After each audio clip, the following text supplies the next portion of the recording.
First of all, of course, diolch to Inda for setting up what is an absolutely fantastic day. But maybe not thank you for giving me the rubbish slot, which is the last slot of the postprandial session. So I hope you're all really awake. I do forgive you, Inda. So I'm here in my capacity as the clinical lead for the Rheumatology Clinical Implementation Network, which is a real mouthful. But the Rheumatology Clinical Network was started about just under 2 years ago, and it forms part of the musculoskeletal network in Wales, made up of 5 specialities, including bone health, which is how I've come across Inda, also includes orthopedics, spines, rheumatology, and pain. So this is an MSK network to bring together all these disciplines to try and reduce the silo working that we have, to try and work together to find solutions on an MSK front. So this allows us to sort of cross out of our traditional boundaries within our specialities. And I think one of the big challenges for us with bone health is the fact that bone health in itself isn't a sort of recognised speciality. Maybe I say that bravely, but when you leave medical school, you decide you're going to go into general practice, you go into secondary care, you pick your ology, you pick your speciality.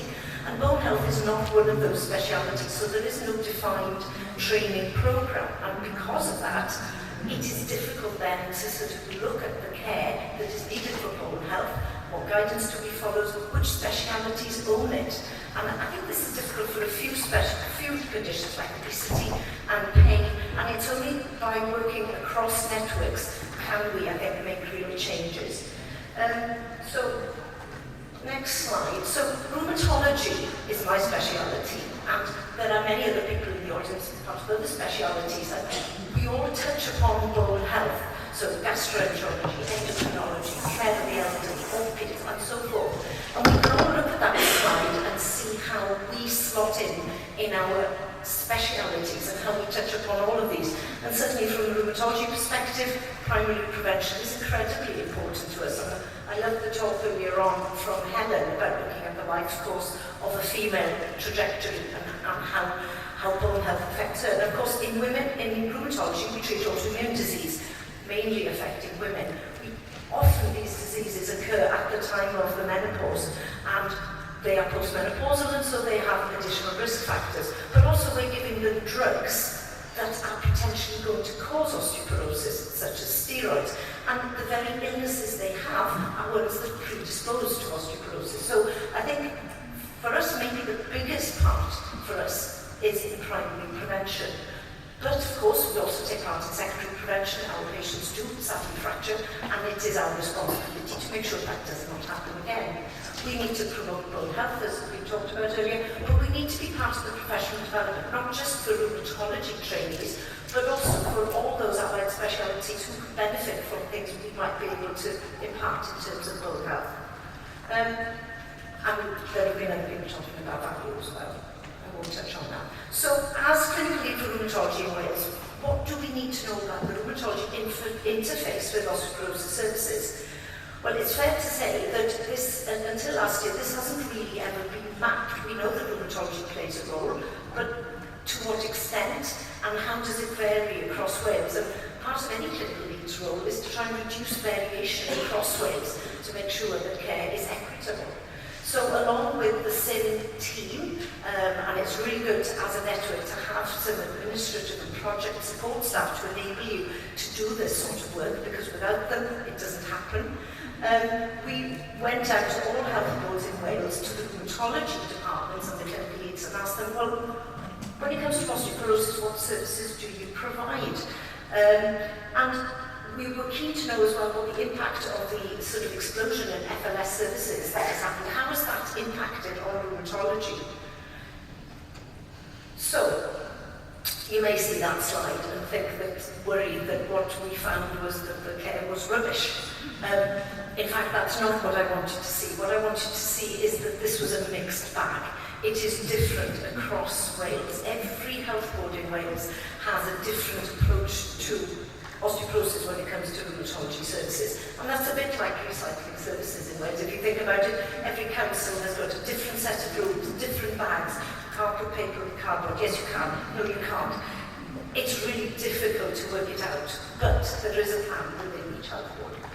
So, in order to try and make sense of this from a rheumatology point of view, I needed to know the nitty-gritty of what was happening within rheumatology everywhere. So what we've got here is a series of slides, 4 slides, looking a bit more at the nitty-gritty. So, first of all, osteoporosis clinics. How many rheumatology services are actually providing and running osteoporosis clinics? Well, Betty Cadwallader and Hywel Dda and Swansea Bay, there is no osteoporosis clinic within the rheumatology service. However, in Bevan, Cardiff and Vale, and Morganwg, there are long-standing, robust osteoporosis services. But again, they all differ. Again, in Bevan, it's a clinical nurse specialist that runs this clinic, but all consultants are available for advice. In Cardiff and Vale, it's only one consultant who runs an osteoporosis service, and that's purely for patients who are already attending the rheumatology services. However, in Morganwg, it's totally different again, and the majority of the osteoporosis care is provided by osteoporosis. And this is for historical reasons, because one of our original rheumatologists, K.T. Rajan, many years ago, it was his interest, and so he developed the osteoporosis service. And this is what we see in rheumatology, and in many other places. It's down to the individuals that maybe set up these services historically, and that explains the roadmap we've got at the minute of where services are. What about DEXA reporting? Thank you, Rosemary, for that talk about who should be sent for DEXA. But what about what happens after they've had the DEXA? Who reports it? And what does that report look like? And again, a huge variation across Wales. In Betty Cadwallader and in Cardiff and Vale, there are no rheumatologists who are reporting those DEXAs. But they act on the results. And in Hywel Dda, they raise the thing that when we get the DEXA back and we interpret it, but there is no report within that DEXA to advise the clinician what to do. It is the clinician who referred in that has to act on the numbers. Much like orthopedics, maybe they ask for an X-ray, but they don't get an X-ray report because they act themselves and read the reports themselves. And so there is a huge discrepancy in what report you get back from the DEXA scanner, and we need to address that and we need to level that out. In Swansea Bay and in Morganwg, there is a big input into DEXA reporting by the rheumatology staff, be it at consultant level, specialty doctors, clinical fellows. We've now in Morganwg as well trained up a GP to report DEXA scans. But we know that PAs can also report, radiographers could report. So we need to look across the board at who is doing what and where, and what support do they need. What about biologics administration? This, again, is totally different. In some places in Wales, patients are going to a rheumatology day unit to have their infusion treatment. In others, there's inpatient support of the ward post-fracture. In some places, there isn't. Sometimes it's the clinical nurse specialist doing the prescribing and the monitoring. Sometimes it's the pharmacist. But in some services, the pharmacists and the CNSs don't have the prescribing qualification to enable them to do that. And sometimes within the health board, it's different in different hospitals. So unless we know the actual nitty-gritty of who is providing the services, it's difficult to support it and make sure it's working and working in accordance with guidance. And what about the impact of the FLS services? We've heard so much about how these can transform bone health in Wales. Well, in some parts of Wales, the FLS operates completely independently of rheumatology. And in some places, they work alongside rheumatology, but there are different cut-offs for which age groups certain FLS services take. Some take them over 50, some take them over 65. And this is important because there is often a gap in service if the FLS isn't able to take everybody in accordance with the guidance. And we need to support FLS services to make sure they are able to develop their services to do exactly what the guidance is saying. What about resource? Does that follow the patient, or does it follow the FLS service? We know that in some parts of Wales, if there is an increased impact on DEXA, and that DEXA is run by COTI or by rheumatology, they get a cut of the money as well. But in other areas, they don't. So this all needs to be standardised. So to summarise the survey that we did in Wales, we know that FLS services are providing a valuable service, but there is a huge variation of the impact that the FLS services have had, and we need to address that. And we need to make sure that the pressures of DEXA reporting are followed by resource, because otherwise we might get lots of FLS services, but then we develop a DEXA bottleneck. And then we develop a treatment bottleneck, because who's going to deliver? Who's going to monitor that treatment? And by having different cut-offs in terms of age as to who can be seen by our local FLS services, that creates another headache. So the future direction, I think, from having just looked at this small study looking at how rheumatology is involved with osteoporosis services, I think we do need to look to reduce variability, but maybe not as I originally thought, i.e. reducing variability of how a rheumatology department supports. We need to look more on the patient journey and reduce the variability for that individual patient, so that every patient can access the care they need, regardless of who is providing it. And the resource needs to follow that patient, so we do need to map that. We now have more input from rheumatology into the DEXA task and finish group that Linda has set up, and I think that's really important. The people around that table looking at how we should be standardising DEXA reports need to be the people who are doing it.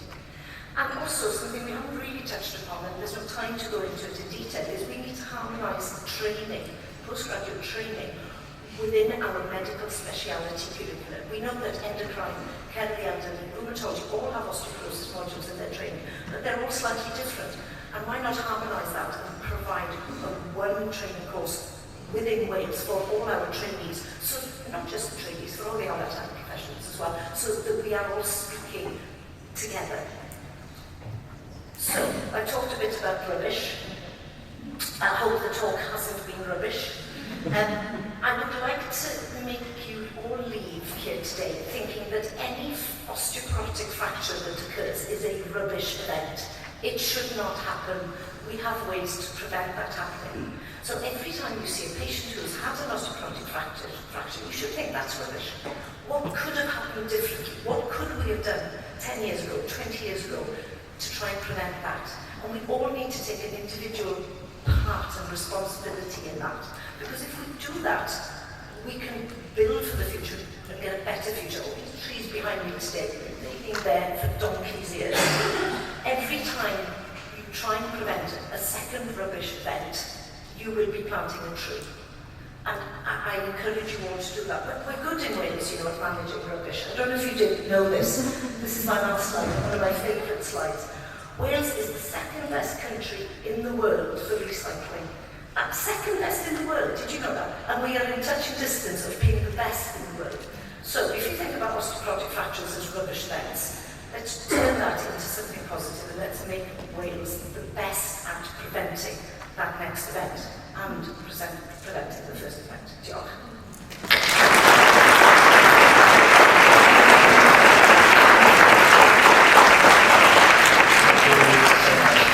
For that insightful talk on the mixed bag.